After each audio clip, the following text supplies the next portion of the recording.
The following video contains spoilers for Tau and Upgrade. You have been warned.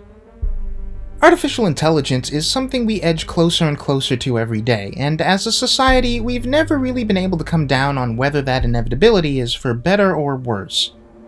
Upgrade follows Gray, a man who's given access to an AI called STEM, which helps him with movement after being turned into a paraplegic by the same goons who kill his wife Asha. STEM comes with a neat little voice which only Gray can hear, which advises him and at first seems to have his best interests at heart, but in reality is domineering, manipulative, and self-motivated. And wait, am I not just describing the gritty action movie version of Be More Chill? Is that not what this is? Indeed, STEM eventually reveals that he's been playing Gray, the murderous goons, and his creator Aaron for pawns in a lengthy scheme to usurp Gray's body for himself and tie up any loose ends in the process. Despite an obvious sense of humor and a sense of fun creativity to the action, it's a morbid, cynical story about the dangers of technology if ever there were one. Tau is the story of Julia, a young woman who finds herself kidnapped by tech pioneer Alex in order to partake in experiments that will help develop his next AI, all while she's held by the already existing AI who runs the house, and after whom the movie is named. Julia and Tau start to bond, with Julia giving Tau the idea that he is a person unto himself and slowly working to escape the house before Alex can kill her upon the completion of her tests. The film ends with her and Tau successfully conspiring to tear the entire house down, killing Alex in the process,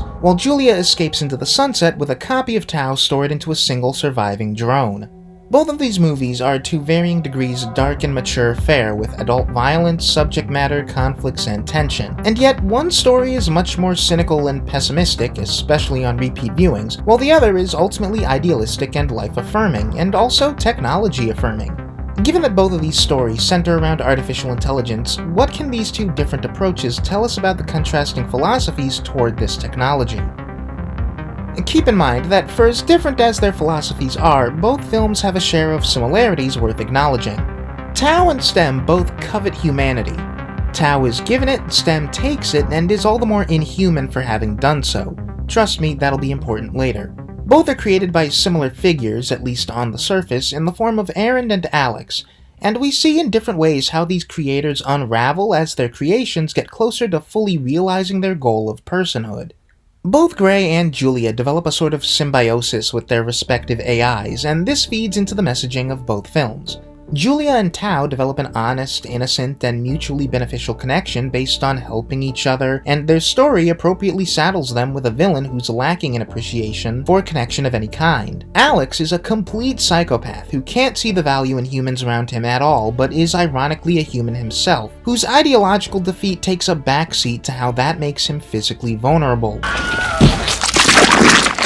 Just about every major victory or moment of catharsis against Alex takes the form of Julia inflicting some kind of injury on him, and in the end he's stopped by his own house crushing him to death. Not only that, but Julia is able to manipulate Alex through appealing to his sexuality, which even if he doesn't prioritize, he can't completely ignore on a primal lizard brain level. Contrast STEM, who is in most ways physically invulnerable and who only becomes more so over the course of the film. With STEM in charge, it's borderline impossible for Gray's body to be hurt, which is great for STEM because he also seems to only value humanity and connection insofar as it benefits him. Gray and STEM's relationship doesn't at first seem mutually beneficial, mainly because we're not really sure that STEM wants anything. He seems to just be helping Gray get his revenge because it's what Gray wants, while his creator Aaron is positioned as the villain of the piece. On the surface, Aaron seems to just be another Alex, being a young, socially awkward tech mogul who puts his technology and advancement over things like humanity and emotion, and who tries to keep our protagonist on strings as they're used as a tool for that advancement. Gray is being used, of course, but it's by STEM rather than Aaron, in a relationship that's one-sided in a completely opposite way to what we initially assumed.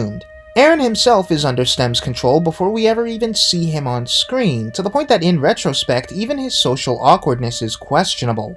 Moments that initially read as him being out of touch in the same way Alex is are revealed to actually be a scared young man trapped into saying things that STEM has scripted for him. The obvious disparity here and the lesson is that it's way, way easier to take down a human adversary than it is to stop an AI with essentially the same intentions and approach. On paper, Stem and Alex are mirrors for each other in terms of what they want and how they view people as tools, but Stem is in every way Alex's superior in physical strength and intellect, which makes his reign of terror far more palpable and by extension his movie way more scary and unsettling. If there's any hope spot here, any sense that Stem isn't quite as invincible as I make him sound, it's that Officer Cortez is able to briefly incapacitate him with a standard taser. Stem could conceivably be destroyed by someone smart and lucky enough, but the symbolism of him literally triumphing over the human spirit as Gray's mind breaks and Stem leaves everyone else in the room for dead with complete control over the body suggests that Stem beats humanity every time. Interestingly, Tao is the one of the two AIs we know for sure experiences some kind of physical pain, as a human does. Just as interesting is that this human vulnerability from Tao creates a means for Julia to empathize with him, deepening their relationship in such a way that Gray and Stem never get to have, even before the twist of their relationship is revealed. Even as they're working somewhat symbiotically, there's a bit of a comedic edge to Gray and Stem's interaction owing to a rift in their relationship that's rightfully never filled. Julia and Tao's relationship, by contrast, does lose the comedic elements as their bond is allowed to become more genuine, and the disparity between woman and machine shrinks. Upgrade is a gritty, grimy action thriller about loss and the way emotions can be manipulated. Tao is a movie about how the presence of emotion brings us together and makes us stronger. In short, it's a movie about the power of friendship, and how friendship is what makes us human. This plays into why Julia, of all people, ends up in Alex's clutches to begin with. She starts the movie with no friends, which makes her, as Alex says, someone who won't be missed. What Tao ends up being, then, is a movie about three friendless people, and how the one who never learns to see the value in friendship dies. Could Stem, like Tao, have been made benevolent if he let himself have an honest friendship? Does he even have the capacity to feel that? Taken side by side, both the protagonists and antagonists of both these pictures paint a scenario where human nature is something to be coveted, but also a weakness.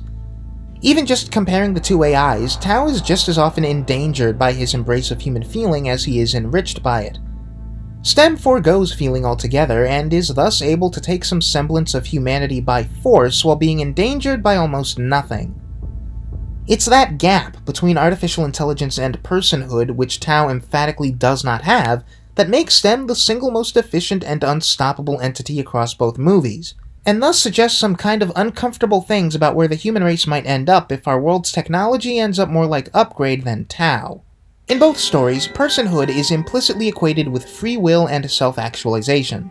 Tao is at his most scary and inhuman when forced to follow Alex's demands with no thought to what he wants, and it's fittingly in those scenes when he acts through the robot avatar of Ares. Tao not only has no free will, but among his many purposes as a machine and as a house is to keep Julia trapped. The final stage of growth in Tao and Julia's relationship, by contrast, comes with Julia asserting that a person need not always obey the ones who created them, citing her own independence from abusive parents. She insists that as people grow up, they become their own creators, forming their own identities explicitly for the purpose of forming connection with others. Interestingly, Alex and his company, when trying to sell his PSI project, conflates human nature with the ability to learn and nothing else. Of course, the movie insists upon all of Alex's assertions about human nature being wrong, and in keeping with that, his self-formed identity is all about isolation and being apart from other people. Alex briefly claims to be working under the pretense of making the future better for others, but everything about him suggests he's the only person he actually does anything for. Nothing exists for Alex except his next project, as demonstrated when Julia asks what else there is to life for him. He's got no interest in defining himself for the benefit of others, as Julia and Tao end up doing for each other. Something interesting that runs adjacent to the other points discussed is the issue of social class. Julia and Gray are by no means of the same class. Julia has to steal from others and pawn off the goods on the regular just to scrape by, while we have very little to suggest to us that Gray isn't at least in the upper middle class of his society. He and Asha live very comfortably, and even though Upgrade does take time out to show us that technology which would be considered cutting edge is present even in the home of a 2-bit criminal living in a poor neighborhood, it can't be argued that Gray is very well off, especially if his work allows him the chance to connect with individuals like Aaron. Regardless, nothing about Gray, from his voice to his appearance to his values to his mannerisms, projects upper class. And it's important to consider that when contrasting both he and Julia against Alex and Aaron, both of whom are obviously rich tech moguls. An unfortunate fact of reality is that the significant advancement of technology isn't exactly a field where anyone who isn't filthy rich can actively participate, and that, as we've just discussed with Gray, makes technology a class symbol. If I wanted to go even more extra miles than I already have, I could say this symbolism informs the cynicism versus idealism debate. What with Upgrade ending with the byproduct of the upper class spending a whole movie killing members of all classes and then maybe intending to, for all we know, upend the entire class system afterward. All while Tau ends with the lower middle class protagonist scoring a resounding victory while the fancy schmancy home of the upper class villain crumbles to the ground, tech included. Either way, applying a classist reading to either movie suggests that destroying the hallmarks of the upper class as the providers of the technology is probably for the best going forward, wink wink. While Tau is technology used as a tool of entrapment that ultimately ends up granting Julia freedom, STEM is, on paper, meant to free Gray from his feeling of being trapped in his own body by allowing him to move of his own accord again, but is in actuality working from the jump to keep Gray trapped under his thrall. In the end, Gray is only allowed the freedom of escaping into his own head. Okay, so what's a guy like me supposed to do when his widget starts taking over the world? Sit back and enjoy the ride? Why someone would choose to live in a fake world, I will never understand. The villainous gang that serves as the muscle for STEM's plan, namely the super creepazoid named Fisk, are all infused with technology and willfully distance themselves from humanity because of it.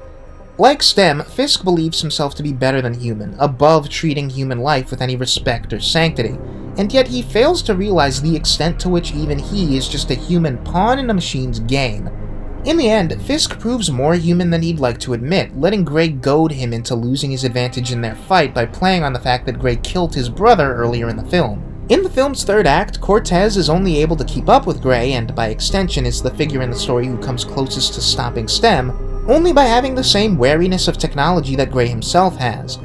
Chooses a completely analog listening device to prove Gray is up to something, a car with no digital components for STEM to manipulate, and an old-fashioned taser which incapacitates STEM for a good while. This tech-cautious attitude is one that only these two characters in the film express, and the fact that the whole rest of the world seems either dependent on technology in some way or just willing to take a go-with-the-flow, sit back and be comfortable while tech handles everything attitude like Asha does, is exactly the kind of widespread thinking that makes something like STEM's rise to power possible in the first place. But the movie, of course, stops short of letting either Cortez or Gray's wariness of technology impact STEM's scheme in any meaningful way.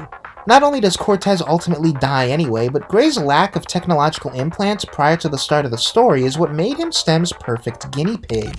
The movie is essentially saying that past a certain point, the manipulation and domination of human nature by technology is inevitable, as eventually machines will go smart enough to use even an ingrained mistrust of them to their own advantage. Chilling stuff. Tau is much more optimistic about humans' ability to overcome, or at least control to a degree, even the smartest of machines. Seeing as that although Julia and Tau's relationship is genuine and affords both autonomy, their friendship is also in part a means for Julia to control, even indirectly, what Tau chooses to do. One could argue that the key difference between Tau and STEM, and how their respective stories choose to utilize them for commentary, comes in which machine you ultimately see as the more advanced. Tau has infinitely less practical knowledge than STEM, and as far as we know has nothing close to STEM's long-term planning ability. And yet, would you not argue that the more advanced example of artificial intelligence is the one that's managed to learn empathy?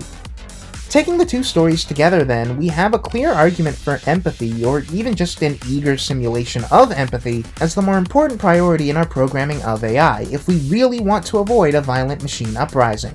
The forward march of technology is too far along to be stopped now, and AI on the level that we see it in fiction is going to happen, likely within our lifetimes.